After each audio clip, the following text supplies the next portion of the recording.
Hi folks, Fred Golofaro here for the Fisherman magazine with a weekly video fishing update. With the addition of blackfish to the menu, tog season opened on Sunday. Fall fishing is in full swing around the island. Sea bass and porgies remain prime targets, giving sinker bouncers plenty of opportunity to put some good eating fillets on the table. Long Island Sound is well stocked with both species, and blackfish are already finding their way into the action.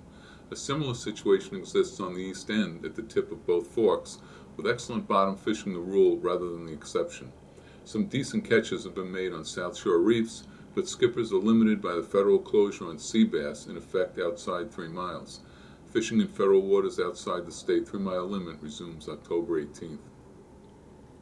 Some South Shore open boats are cashing in on an excellent nighttime bluefish bite, with most of these fish of the Slammer variety.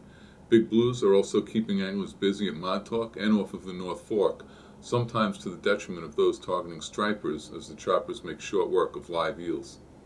There was a definite uptick in striper activity this past week, with increased numbers of stripers mixing with blues in the Race and Plum Gut in some of the South Shore inlets, and particularly in the surf, where up to this point bass have been conspicuous by their absence.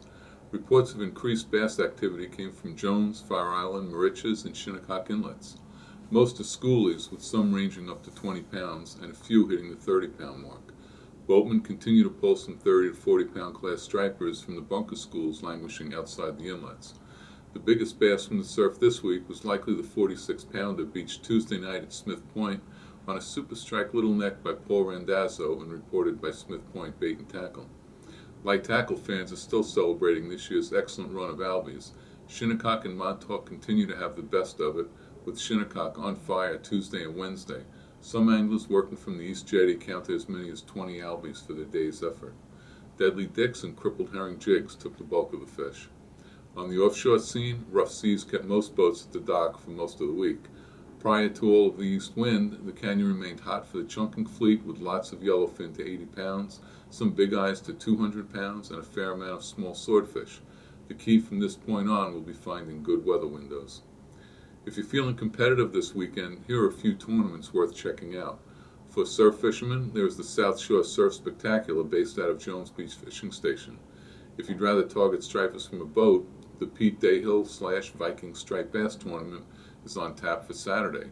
And then there's the Star Island Striped Bass Tournament slated for Sunday at Star Island Marina. More info for all 3 events can be found on the Fisherman calendar of events. Until next week, I'm Fred Golofaro, wishing you good health and good fishing.